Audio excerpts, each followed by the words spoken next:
let's just get this thing done. I'm out of here. I packed my bags and I never look back.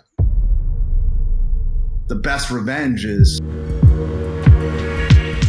massive success in life. Today, I got the only Galli llama. Chris, I would make the argument here that your reality is flawed. I'm not even ashamed to talk about it here. It's like, listen, I only know what I know. I know my reality, and I know my reality wasn't perfect. Just because I know you, freedom is a pretty high value of yours. Being able to do what you want, like independence, freedom. And when somebody says, no, you can't do something you want to do, it just probably lights up a fire under you, doesn't it? It does. 100% it does. I was a rebel rouser in school. I went to a lot of different schools. Well, I think one thing I've always been, and maybe because I never had anyone do anything for me. Hey guys, welcome back to another amazing episode of the Relentless Goal Achievers podcast. Today, I got the most relentless of relentless goal achievers, and I can't wait to introduce my good friend, the only Galli llama, serial entrepreneur, God, family, and country lover. He's been in the mortgage industry for 27 years, so we're going to definitely have a good conversation about how he's leading the charge in his team now. And he's the industry top 1% originator in the country last year. So Chris Galli, welcome, bro. Thank you, brother. I'm honored to be your guest. I'm honored to be a student of your coaching. So thanks for having me. Too humbled. Yeah. All right. So the reason why I asked you and kind of begged you, and I know you're super busy right now. You're growing a team here in Florida. You're constantly flying all over the country, leading teams. Reason why I really wanted to get you on the show is because we met in F3, right? Through, by the way, if there's any men listening, just go to F3 Nation, see if there's a workout near you, and just show up, meet some people, work out, because the relationships you make, the connections you make, business and personal, are incredible. So I meet Chris in F3, and after the workouts, we usually go to a coffee shop, and we started talking about leadership, and then that led to personal development, and that led to Napoleon Hill, and that led to keys of success. And I'm like, dude, we're like best friends.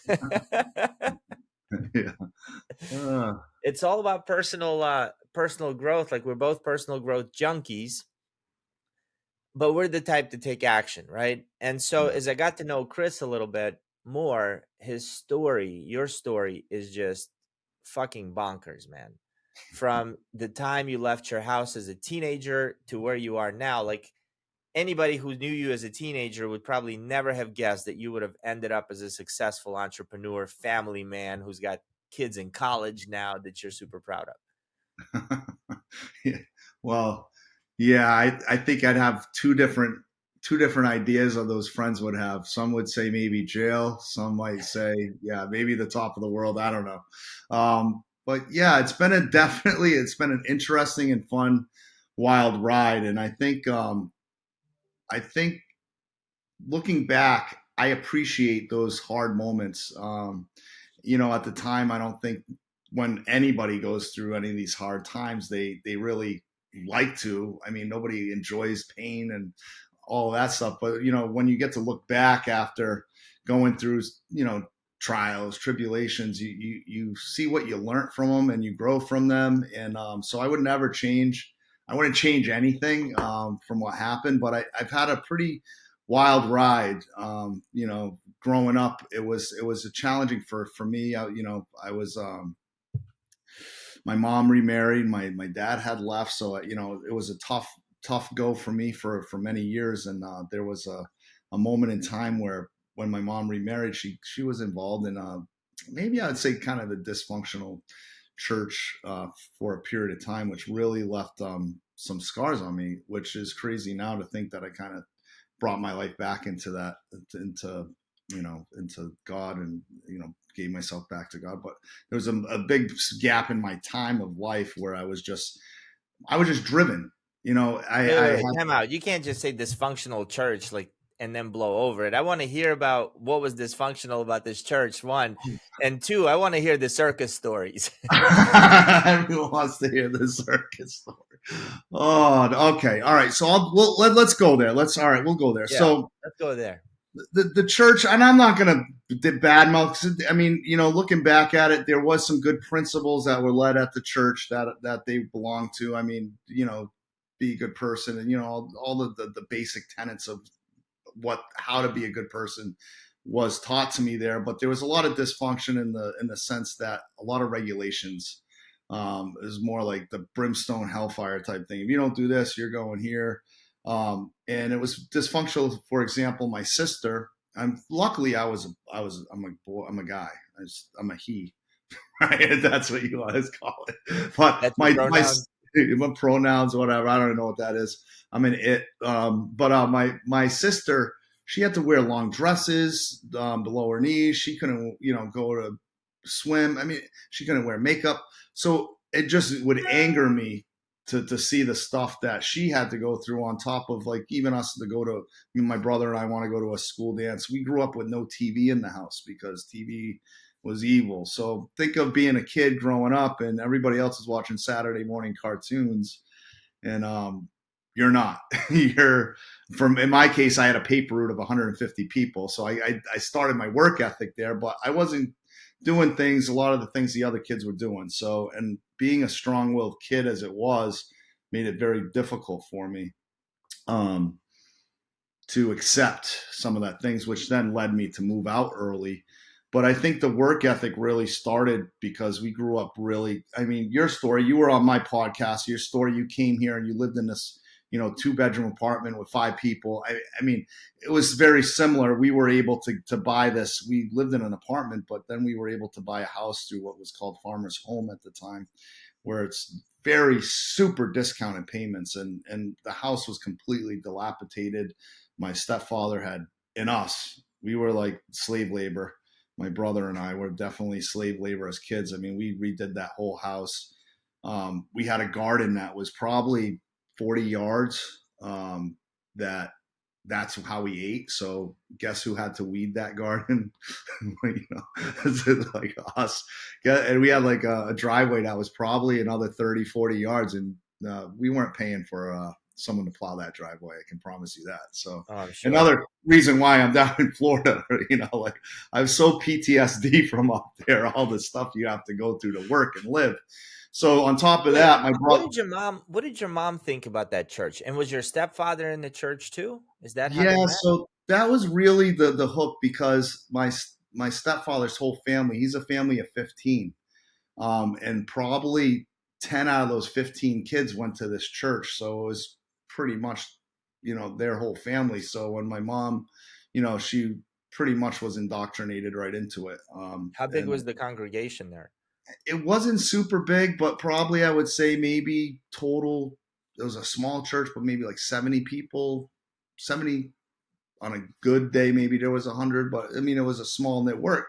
And you got to figure if 10 of those kids plus their spouses were there, that was about 30 of them. So half the church was, my stepfather's family. It's a So, family church. and you're pretty much handcuffed in. And here I am. And a lot of times I felt like I was, I'm the step kid, you know what I mean? And my dad was in the movie industry, long hair. I mean, if you want to call anyone a heathen, my dad was it. And I looked a lot like my dad. So I think I paid for a little bit of that. I reflected that. And that was what I wanted to be because I was little. I looked up to my dad. I wanted to be an actor too. And so that probably fueled the fire on both ends.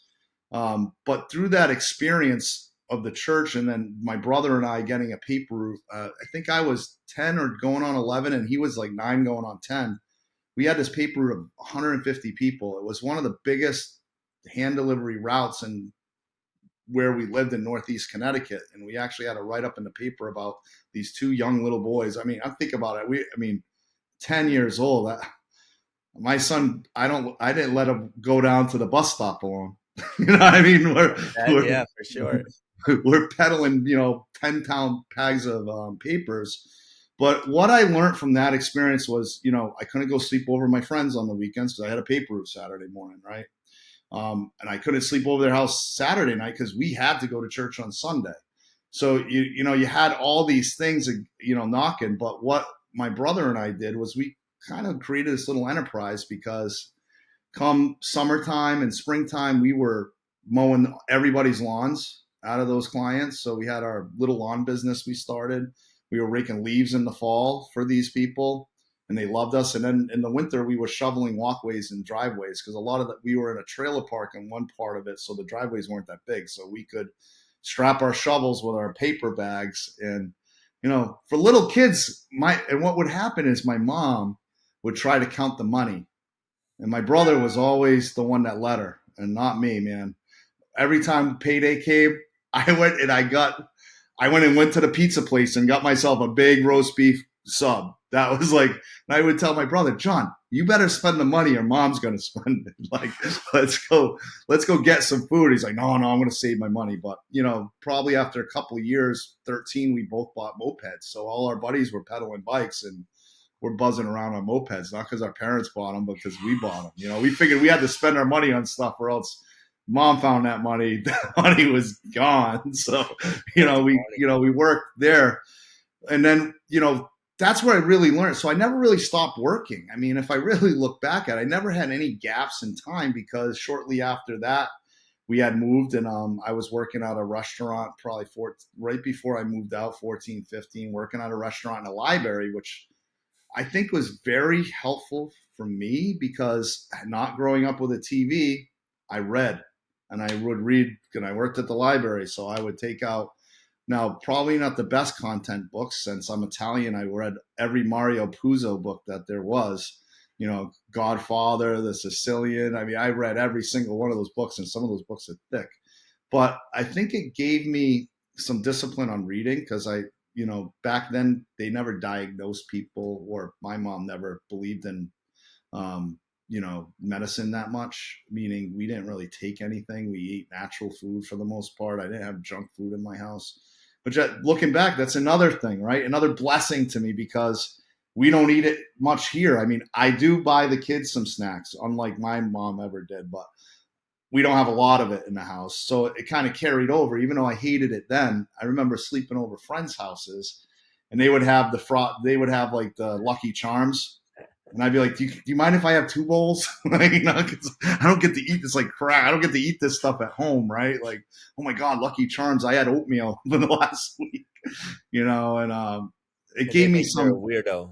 yeah. And it gave me though, yeah, none of my friends like to sleep over my house. They're like, sleep over my house. Don't come with no TV, no good food, no good snacks. It was a carnival. So I ended up going to the carnival. It was like a carnival every time I went to my friend's house. I was kind of searching for that.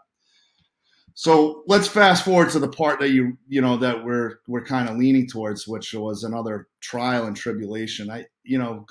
Thinking about the drive at the time, father leaving me subconsciously now looking back, that was definitely a driver in my success where I am today is trying to, in some sort of way show him that I made it or did something. So it was always a drive, like I can do this, I can do this. And in school, it was more teachers. I had ADD and I never knew it until I was an adult. Probably 20 something years ago, I started. I knew there was something. I mean, I never did that well in school. I only did well in the classes I enjoyed doing. I excelled in those classes, but everything else, I just ended up being so far behind. And it was just hard to catch up. I don't know if how you did in school, but once you miss some of those basic things, it's hard to get it back. What's an adverb, an adjective? I mean, I know that stuff now because I have to write a lot of emails and stuff. And many years, my wife would say, "Don't you dare send that. let me read that thing first." So I kind of learned, but again, now I want to because I know I have to do this stuff. Back then, I just didn't understand it. So, 14, 15, move out of the house, didn't get along with my stepdad that well at that time in my life. He supported my mom. So I'll say that here. I mean, he was a provider. He did the best he could. I think he grew up in a dysfunctional environment himself. And I'm not giving anyone any excuses. I grew up that way, but I didn't pass it.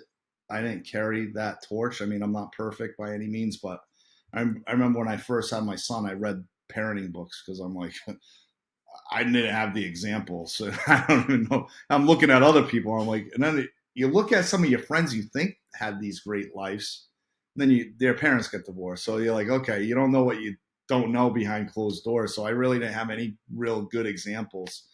Um, so when I moved out, I kind of uh, How did that happen? Like you're 14, 15 years old. My kid is about to turn 15 in like 2 months. I can't, I mean, he can't move out. I couldn't even picture a yeah, 15-year-old moving out. You know what I mean? He's got like yeah, 3 years well, under his arms that he's super proud of. It's like yeah. he's not moving out anywhere. It was funny though, because I had the utmost respect for my mom, and even in a sense, respect for him, where I never even really ever swore in my house or did any of that thing. I'm not saying I followed the rules in the house. When I was outside the house, I broke all the rules, you know. And I think that there was just a tipping point for me. I think at the reality is it's something so stupid, but it wasn't stupid to me at the time because it was just all adding up all the time, stacking up, stacking up, stacking up. Um, there was a school dance or something, and I wasn't allowed to go. I have just had it. I said, you know what, this is ridiculous. And I was kind of loud. I never swore in front of my mom, but I was loud. And my stepfather confronted me, and I said I was ready to go in the backyard, and that was pretty much it. Let's go. Let's just get this thing done, right? And at that, I said, I'm out of here. I packed my bags, and I never looked back. That was it. I was done. Because freedom, I'm guessing, just because I know you, freedom is a pretty high value of yours. Being able to do what you want, like independence, freedom. And when somebody says, no, you can't do something you want to do, it just probably lights up a fire under you, doesn't it?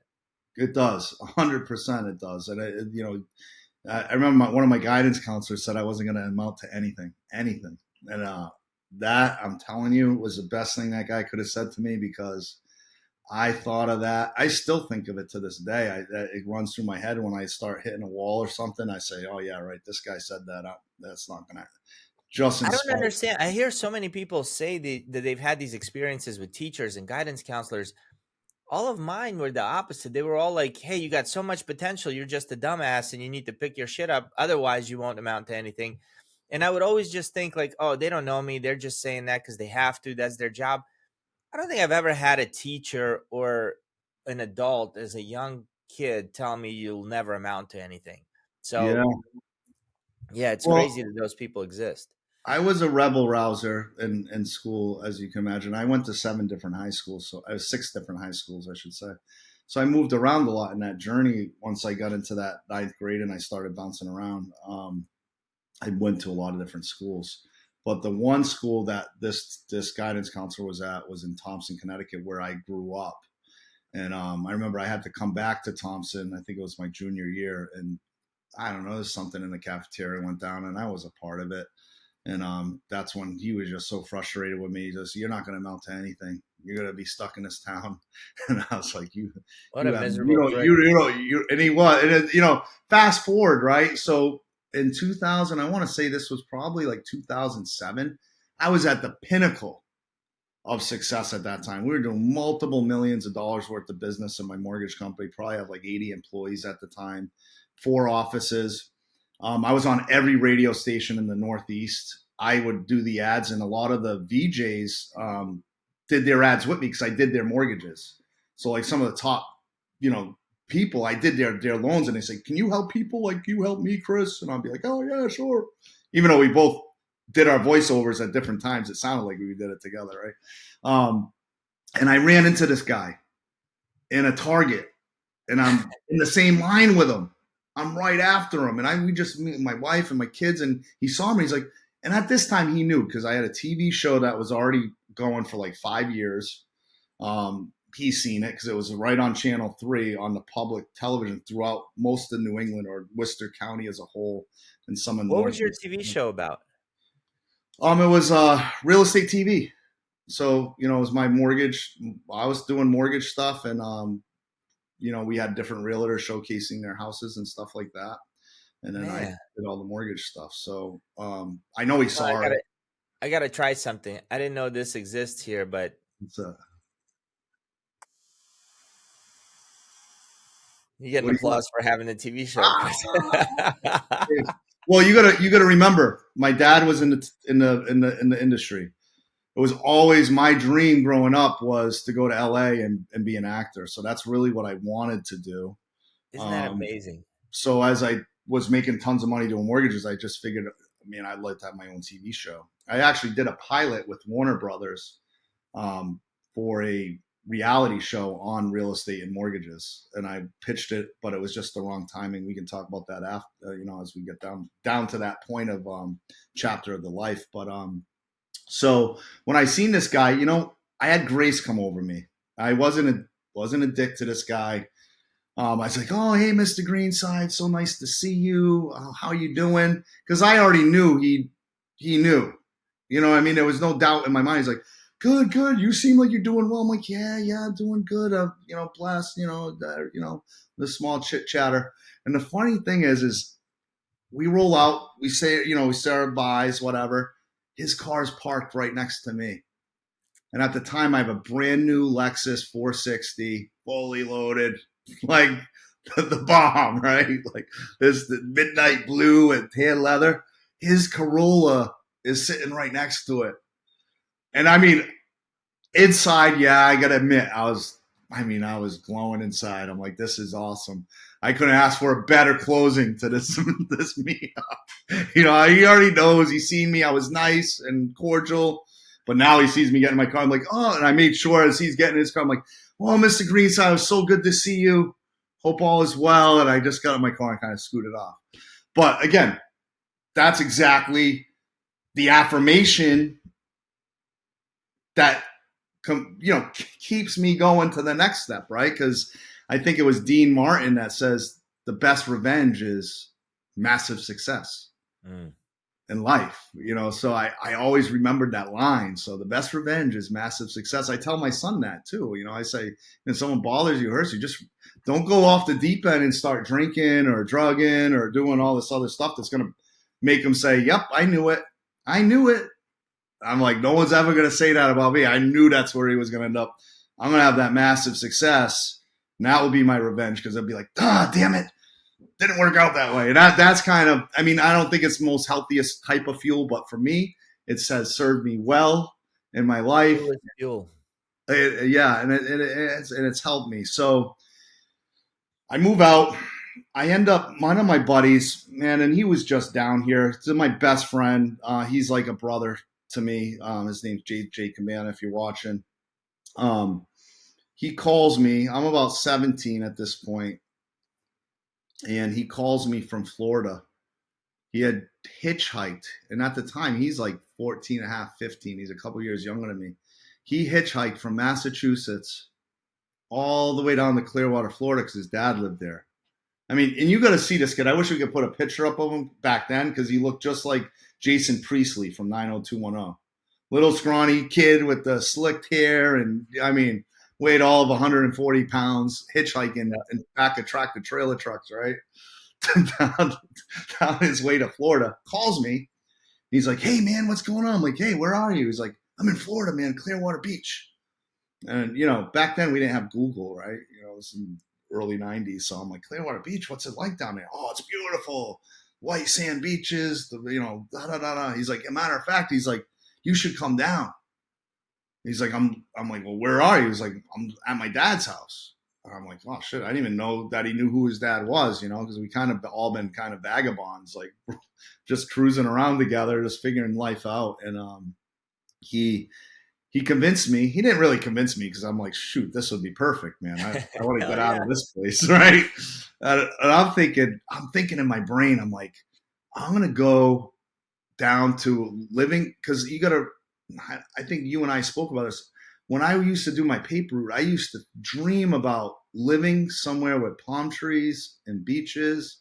Because you got to remember, I'm shoveling snow, not just my driveway, 1,000 other driveways. I'm raking tons of leaves. I'm doing all this crap. I'm like, I want to live somewhere warm, sunny. And all I kept thinking of, LA was my spot because that's where my dad was. But Florida's pretty similar to California, Southern Cal, right? Palm trees, beaches, girls, all that stuff that you want as a teenage kid, right? So I said, all right. I mean, I said, your dad good with this? Your dad's good with me coming down there? Oh yeah. He said, it's fine. He said, I'm like, okay. So I went and I got my school transcripts. 2 days. I told my mom, I said, Mom, I'd love to have coffee with you. And I had, back then, you remember, I had a big map, the road map that you carried in your car because there was no other way. And I had mapped out, because I used a little ruler there, like, okay, I'm going to stop and have breakfast here in Connecticut. I'm going to drive straight down to south of the border for the first night. I'll get there by 11 at night, and I'll pitch pitch a hotel there, and then I'll drive straight down to Florida. And that's pretty much what I did. How much My money did mom, you have saved up? it's funny because, all right, this is going to be a weird one. It's going to be a curveball for you, but so I had saved a little bit of money, but at that age, you're not making a ton of money to save a lot of money, right? Well, I took a baseball bat to the head by some guys that jumped a friend of mine, and I got in the middle of it because I thought they were going to kill him.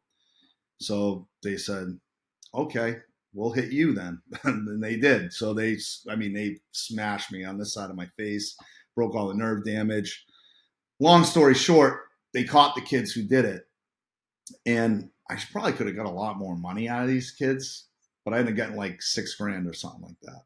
So I had this You were 6,000. rich, man.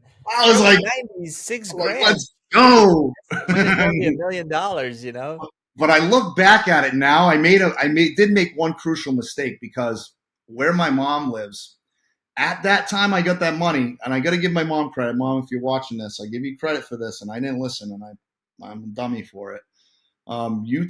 She told me they were selling acre lots on the street for $2,000 each.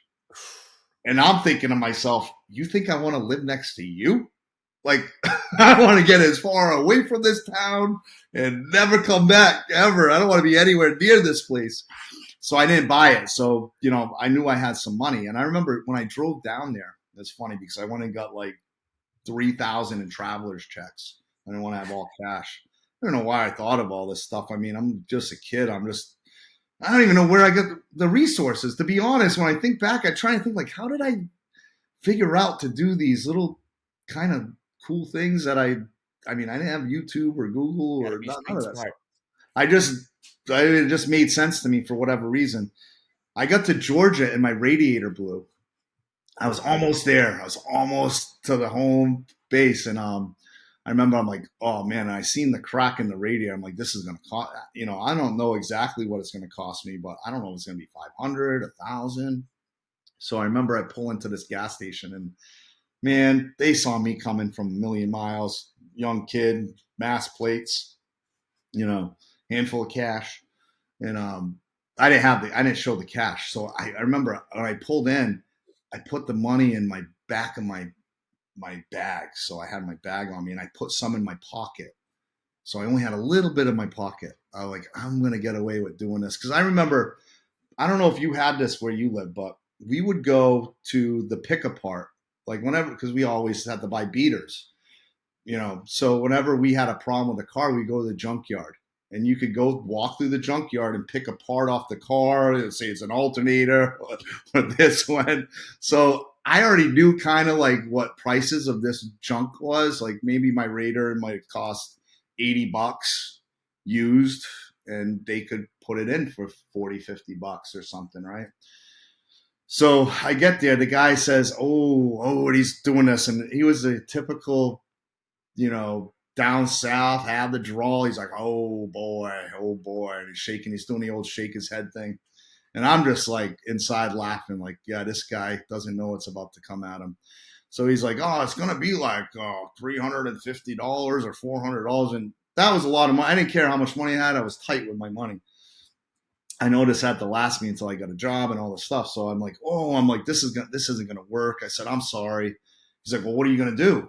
I'm like, well, I'm just going to go to the Walmart and I'm going to get some glue and I'm going to figure something out just to get me to Florida. So I'll be good once I get there. I said, I only got $200 on me and I'm almost out of gas. I need gas. I still got to get down there. So I thought this wouldn't be any more than $150, $120. He ended up doing it for like $130. Like, I Smart. pulled out the 200. I'm like, that's all I got. What am I gonna do? Like he happened to have a radiator in the back of his lot that fit the car, and Dude, that was 6 grand, man. That was a lot of money. I'm just thinking about that. My first car, I bought brand new. I spent $7,500 on a Dodge Neon. It was a 1997 or 96 Dodge Neon, nice. Dodge brand new. Neon.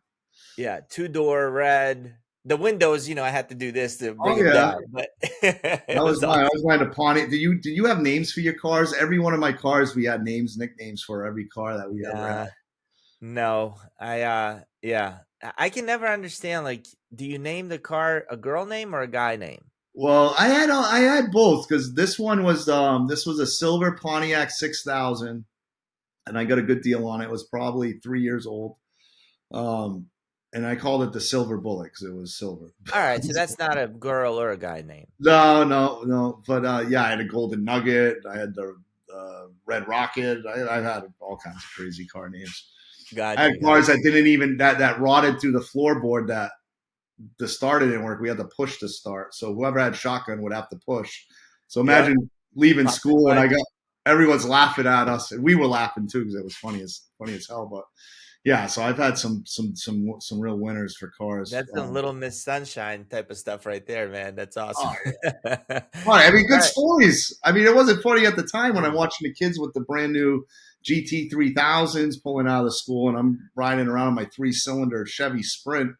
That didn't start. Like, Hey, but you had a car, man. So yeah, I did. how do you go from that kind of, now I understand the independence and entrepreneurial spirit, because it takes that type of creativity and just taking risks and being Mhm. able to take action on ideas. Hey, move to Florida. Yep, got it. Let's go. That's right. Um, some courage in you as a kid to step into a freaking spot where your friend's getting beat up and take a baseball bat to your head. Courage to move out of the house. Courage to, you know, get out there and deliver newspapers and shovel snow and rake leaves, like all this. And I see that in you still. You still have that. Yeah, I do. I think once it's like muscle memory, right? Same thing with you. Once you start doing something, it's hard to go backwards. You got to almost push the envelope even further next time. I think I read something the other day. It But you don't says, have to. Like, that's the thing, right? I deal with a lot of people. A lot of people don't push the envelope, right? And so they don't, most people don't even know what they want out of life, Chris. yeah, And for us, this podcast is called Relentless Goal Achievers. I like to get your take on setting and achieving goals, because you're a very goal oriented guy. well, I think one thing I've always been, and maybe because I never had anyone do anything for me, really. I mean, and I'm not saying this. I know, Mom, you might be watching this. I'm not saying that you didn't do anything for me, but in the sense that they didn't have the means either. They did So the I'm best not. they could for you, but They did the nobody best babied that you they anyway. could with what they known, and I'm very close to my mom. I'm very close to my stepdad, and I'm close to my dad. It's like I'm close to all these people, and I think they did the best with what they had. I think they were a lot younger than I was. My mom had me at 17, so things were a little different. I had my stepson when I was 27, but I had my son when I was 30, so a whole different paradigm, right? But I think all by design all by design because everything I do, I had to think through. Even though I acted fast, I always could see an end game, and I'm a deep thinker, and I don't know if that's from the reading. I don't know where that came from, or just the way that I am. And my wife and I, we laugh because I'm typically, I'll be 25 steps ahead of everybody. Like I've already thought out what happens if it doesn't work, what's the B, what's the C, what's the D, what's the E, okay, this, if we gotta go this way, that way, this way. And that all happens within my head off the bat. That's just how I start. So I might think of an idea I'm going to pull the trigger on, but it's not like I'm doing it. Now, don't work, right? Not everything works, but it's definitely thought through, and I know what the risks are. And as long as I know I can take the hit, if it doesn't work, I will hedge the bet that it will. And in most cases, the ones that work outweigh the ones that don't. So, I'm um, willing to bet because I know there's some people listening and they're like, there's no way you know all the risks. I'm willing to bet that there's a sense of confidence in you through trials and tribulations and all the experiences you've had that something deep inside is like, something will go wrong, but I know I'm the type of guy that will be able to work around it when the time comes. I'll figure it out. I'll figure it That's, out. That's it. So when you say I know all the risks, what that really means sometimes is, yeah, I'll figure it out, whatever yeah, comes. But we got to get to that point first. I know the next step. I might know the next 3 steps. I might know the next 10. Some shit sure. goes wrong. I'm going to figure it out.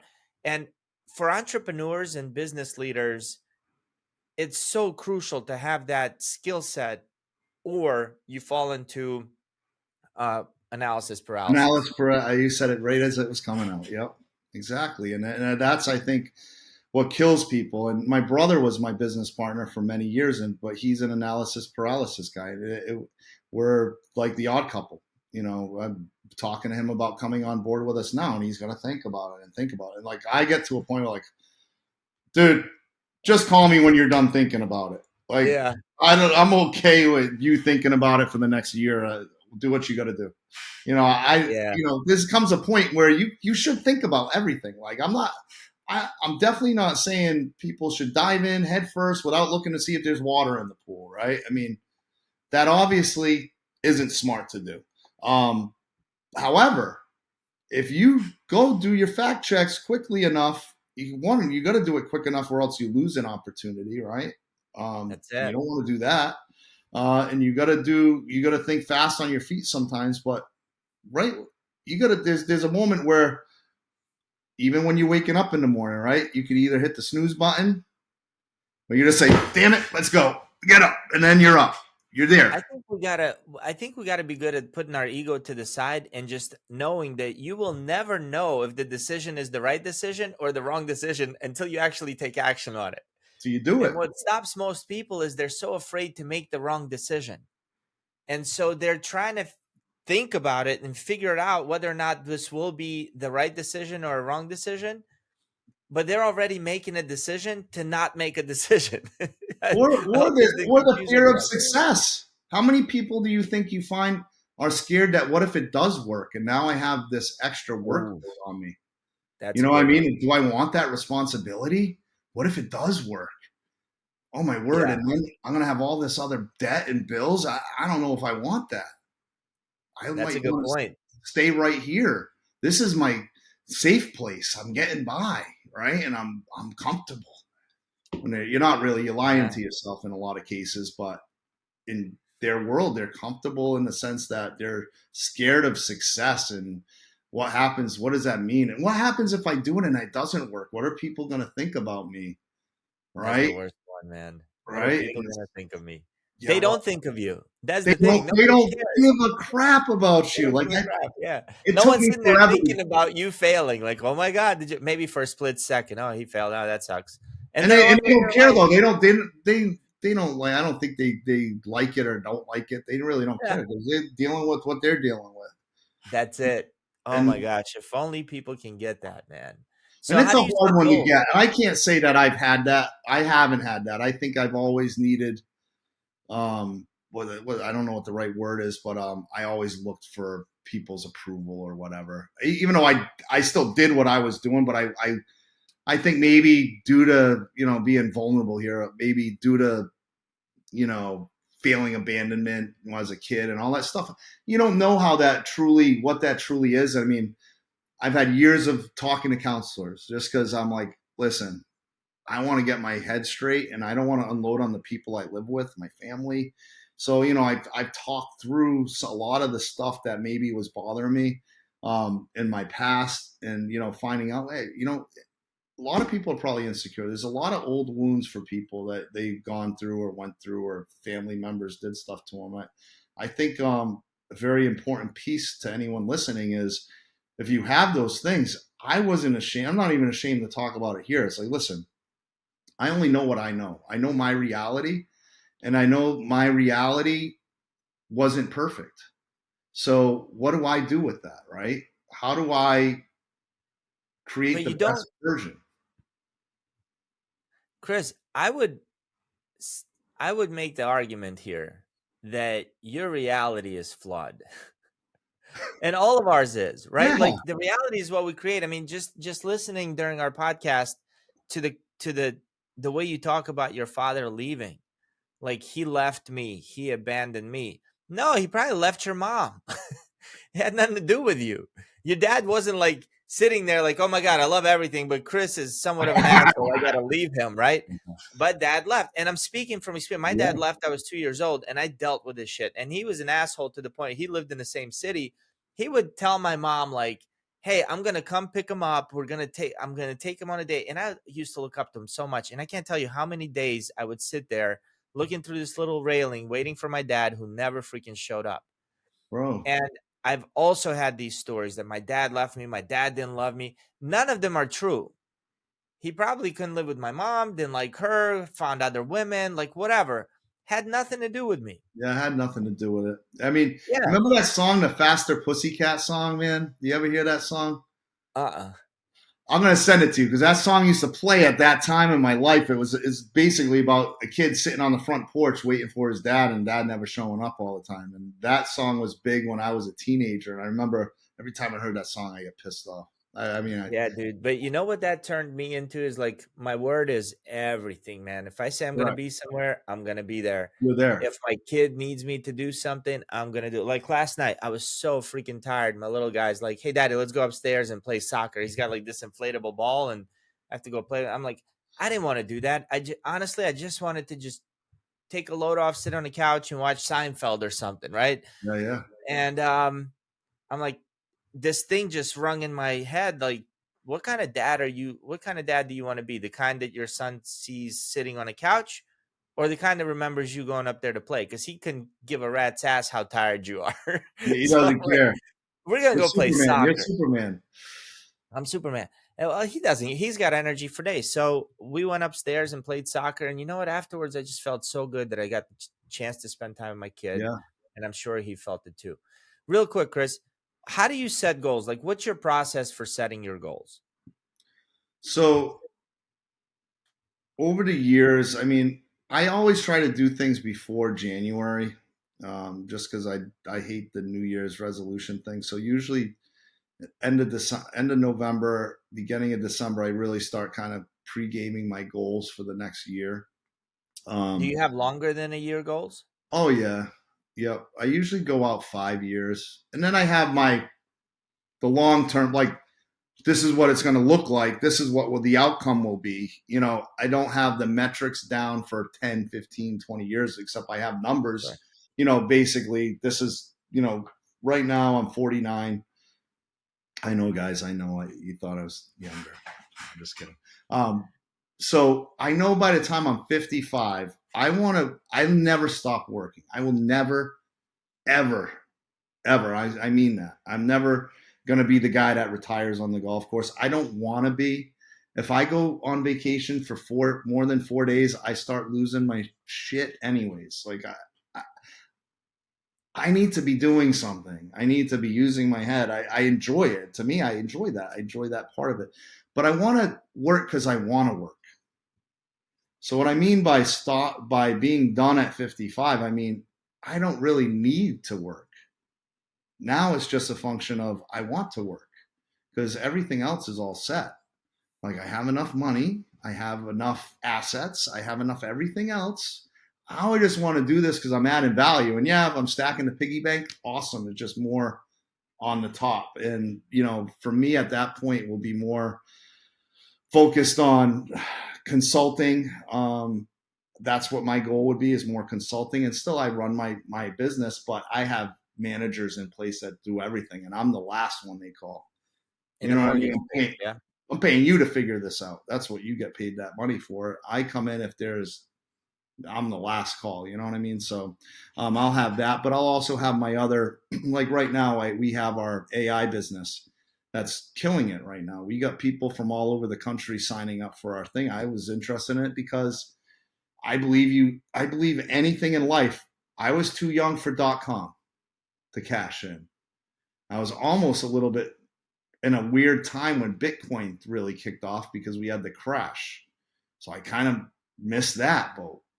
AI, oh baby, I'm not missing it. I'm not missing this ride because there's going to be a lot of people that are going to help a lot of people by utilizing it. Which is really our goal is to how can I add massive value? So if I add value to you, I add value to the people that work for me, I add value to the people I serve as my clients. Where do I end up at the end of the day? I'm Feeling not good? losing.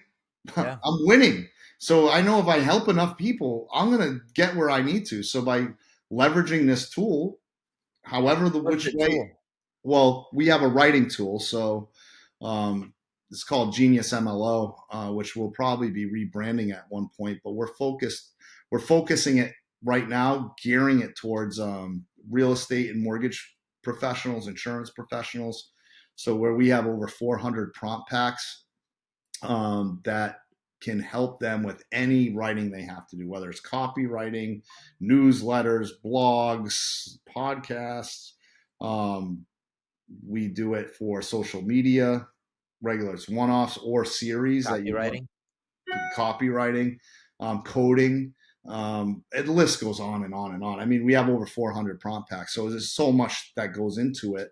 But Why that over ChatGPT? a few things. ChatGPT. Well, our tool has ChatGPT built into it as well. So instead of paying 20 or $30 to ChatGPT, it's included in here. So you get your Dolly 3, your ChatGPT 4. You get you get all of it, all the different Mm-hmm. ones that you have there. So you can always use that. And then you have a series of all your stuff that stays on the side, just like it. But some of the co-pilots and prompting that we built out in it has been really. Hold on one second, because I just saw something, Eric, that my computer. I didn't realize I didn't plug my computer in, and I just seen the red bar, and I'm like, I don't want to be disconnected. No, you Um, don't. so the writing tool, the co-pilots, for example, for mortgages, we downloaded all the guidelines for Fannie Mae, Freddie Mac, so all the loan guidelines that we have to have. In the past, we find it challenging because if we're contended on what we believe is right with an underwriter, we have to go to Google, or we can pull out the 1,800 page guidebook and try to thumb through that for 30, 40, 50 minutes to find the exact guideline or whatnot. But what we're allowed to do through our co-pilots and some prompting in the back is set it up so if I have a question, I can pump it in and it will give me the book and page number that answers to it and what those guidelines are, as well as dumb down the answers for us so we can forward it off to our underwriter and tells them right book and page number, where we found this, why we think we're right. So it just eliminates time. And I think what our tool does is saves people a lot of time, because you use ChatGPT, right? I All use the it. time. I used it right from the beginning, and it's trial and error. Still faster than writing out the email. Don't get me wrong. You get something that comes, you get the output that comes back. You're like, that was good, but I only want it to be 500 words, and I want it to sound like this. I don't like the way the voice is saying. I want it to say it this way. So with our prompt system, you can create multiple brand voices. So for example, my brand voice is, I want to have a voice that's more like uses NLP. I use NLP in all my stuff that I write because I like that. That's my style, anyways. Um, and I want to be inspirational in what comes out and this and that. But that's just one of the brand voices I created. Now I could, if I'm talking to a doctor, I have a more technical brand voice. So my output that comes out is written in a certain way that would be well communicated to doctors. Then I also have an audience tab in my prompts. So for me, in my business, you could create whatever you want in whatever business you are. My audience could be at that time, I'm sending an email out to retirees that are downsizing their homes. So now paired with my brand voice, that messaging is going to be designed in that voice to be specifically to this type of the demographic. So now I got a built-in series of different audience tabs that I can hit. It could be millennials, so my thing's going to come out as millennials. my brand voice. So whether I'm doing a social media post campaign, I can build out 12 months of my campaigns through this with a series. It could be on a daily level. I can pick that through the prompts, email campaigns, all this stuff. So I can just do this one time and the output comes out pretty much to the T. Perfect. And I've had people using it that test like that go crazy. I have one guy, he's like, he owns a big software called Bonzo. He's a partner in it, and it's a big CRM system. And a lot of their things is messaging, right? So they got to send out all your email campaigns. He's like, Chris, I have tried all the different prompt places. He's like, I use this thing every day. He's like, he's like, do you mind if I pitch this? I have to talk to 500 people that are signing up for Bonzo. I'm like, yeah, please don't pitch my product and how Yeah. awesome it is. So out of that, we have like 200 people that are going to be signing on, and Freaking again, awesome, man. that's like, something, I mean, and right now we're at a beta test. It was still beta, even though it works fine, but we're at like $59 a month, but you do the math. I get 1,000 people, 2,000 people, 5,000. I mean, simple math, right? 60 Yeah. $60 a month. I'm okay. I mean, I could not do mortgages, but that will never happen because I got a funnel of business that comes to me and entrusts me all the time that I would never walk away from either. So that's where the relentless drive comes in. I'm like, this is just another tool that I can help other people, and I'm using it to help myself. Well, I And I can't wait still to have see this. it, man. It sounds awesome. Let Yeah, me it is. ask you something with the mortgage stuff. Like right now, for last year, mortgage, the rates are high. Mhm. And before we went live or hit the record button, one of the things you said to me was like, "Hey, man, I'm hiring new people," and it's like other mortgage people I talk to, they're getting out of the industry. You're hiring more people. What's the difference there? What are you guys doing? Well, it's like the storm, right? It's like I'm like the buffalo when You don't want to be a cow. I'm never running from any storm. As a matter of fact, when I see the storm, I get happy. I'm like, let's go. I'm going right at it. And that's how I've always been. It's like right, wrong, or different in some cases. I probably ran into some things I shouldn't have. But, in our industry, I've already seen some of these things and I know what comes out on the other side, right? You have a cleansing of an industry. You had an influx of people coming in from 2020 pretty much to the end of 2021 due to COVID. I mean, we had over 300,000 licensed mortgage bankers in the Just country. in the 2 years there. Well, total Wow. that built up to that. Oh, Now gotcha, it's gotcha. Three now hundred it's thousand. down to I don't even know what the number is, but it's 100 and something thousand, licensed people, and that number keeps shrinking because people can't survive. They're going back to their teaching jobs or whatever the heck else they were doing prior to jumping on the gravy train. So what that means for me is once it turns, there's going to be opportunity and there's going to be a lot of refinances. So just think in the last 2 years, people writing their loans at 7 to 8.5%. The rates go down to 6%. Thousands of loans, just guaranteed loans that are sitting there on top of your purchase market that's going to increase as well because now you have for every 1% the rates go down, you have 4 million, like 4 or 5 million buyers come back into the market. Wow. So do those numbers, right? So you're going to increase the rates go down, you're going to get refis, tons of them. I got just my book of business on top of capturing some of those ones that their bankers are no longer in the business, right? Or just slip through the cracks because people don't do a good Hmm. job doing their follow up.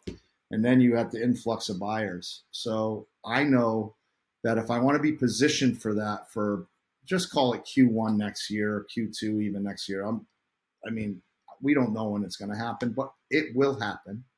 It's Yeah. going to happen. It's not a matter of will it, it's when will it, So if I have a good amount of staff on there to capture that business and we know what we have as a platform to um, help those bankers that are in the business, our bank has done a really good job at protecting our platform in the sense that a lot of banks in 2022, I mean, I was offered over $1 million sign on bonus. I never take a sign on bonus. Eric. Ever would I take one. I just You don't were want offered $1 million sign-on bonus with the bank.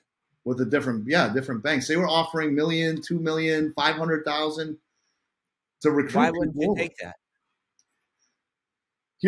This is my theory. One, I don't want to be owned by anybody.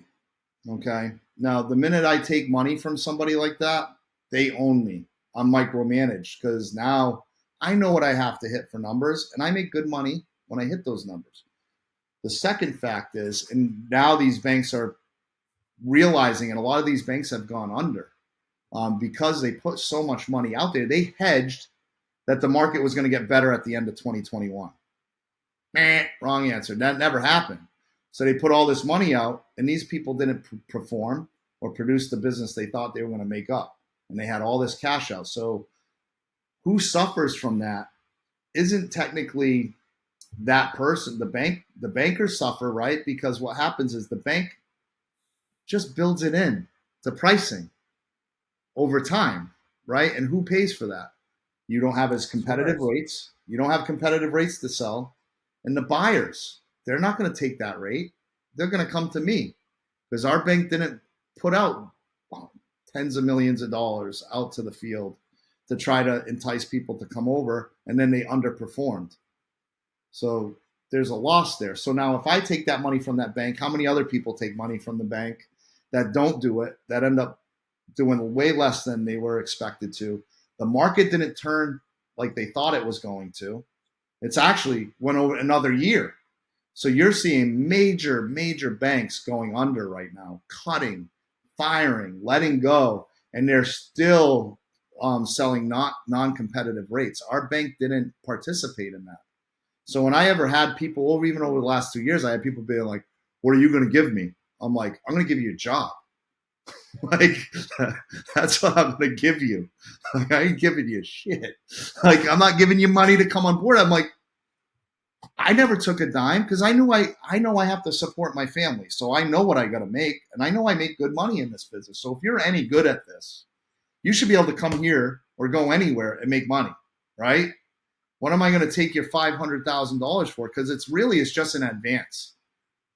It's an advance on my money because one, I'm going to have to charge more to people, which is going to be harder to sell, and it doesn't make sense. It's a model that never made sense to me. It's a sinking ship, and we're seeing it now come to fruition. And I remember telling people this when everybody was taking the money, and they're coming back to me now and be like, "I should have listened to you, man, because now I can't go anywhere for 5 years because I took that money. I'm stuck. I can't close any loans, and that money will be gone. You're gonna live on that money, and you're not gonna do nothing. And you have like guaranteed rate. I think they're suing. I don't even know how many of these people that they gave this money to, trying to get their money back. Oh So not wow. only that, I took money. Now I'm getting sued to pay it back.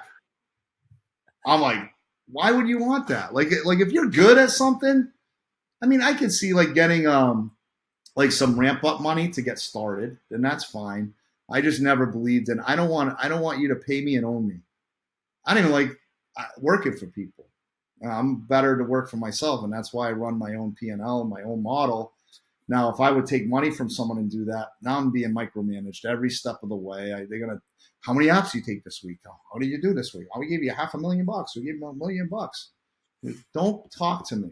Like, just let me Yeah, do yeah. my You work. You know, you there's something to be said for that. It's peace of mind for me. You know, so everyone's different, but we're looking at it like get people ramped up right now. By next year, the market starts to turn a little more. Now I have a good team of people that are rocking and rolling. So I'm really going out to the market. I want to try to by the end of the year have 5 good bankers working for me. Um, So if I go out in town, pretty much everybody knows who you are. How do you do that, Chris? Like what, let's say somebody's starting a new venture right now or a new business, or maybe it's an entrepreneur who's kind of stuck in their business. People don't know them, they don't know about their business. What do you recommend they do to grow their business? all right, so this is a great question, Eric, because I think a lot of people, even at my age, right, that you get to a point where you arrived or whatever, right, and they think they're bigger than what they were when they started. right? Mm. And I think they think that they're above the grind, right? I never think I'll be the janitor. I look at it this way: what's in my bank account, right? And how did I get what I had in my bank account? So, for example, when I moved here, I knew really nobody, right? 5 years ago, I knew. I just thought back. If you're watching me, this is what I would do if I was you, starting a new venture or doing whatever or moving to a whole new area. I would, and you were successful. I would say, how did I get here, self? How did I get to where I was? What did I do when I first started, when I knew nobody, when I was doing this new thing or whatever it was? I went to networking events. I shook hands and kissed a lot of babies. I got involved in the community. You know, I wasn't home a lot at night until about 7, 8 o'clock at night because I was going to networking things from 5 to 7. I would cut out a little early. I didn't have to be the last guy. You don't have to be the last guy to leave. You just got to show up. Now you have the ability to use social media. So I would, depending on your business, if you're more B2B, I would be plugging into LinkedIn and I'd be finding out what the best use of LinkedIn is for you as a business owner to go out and scale your business. It's half of it's free. You could pay to play, but I mean, I don't have a huge following. I think I have like 5,300 followers on Facebook. I've grown that slow, just guerrilla marketing. I don't even know what I did, like other than post stuff. I think there's a balance. Like one thing I can tell you from what I meet people when I'm networking, one thing that I despise is when people just push their product on me and try to like, I just met you and you're That's the telling me worst, isn't it? you got to sell me like this insurance or this or that. Like, whoa, back off. I don't even know who you are. I say just, I did it by just being myself. I never even talk about, I mean, I'll say, yeah, I'm in the mortgage business. I'm, oh, what do you, because they, common question, what do you do? I'm in the mortgage business. And you can almost see people's face. I love it. You can see their face be like, oh shit, I just asked. Now he's going to try to sell me a mortgage. Right? You can see it like, oh, okay. I thought maybe he did something else. Oh, he does mortgages.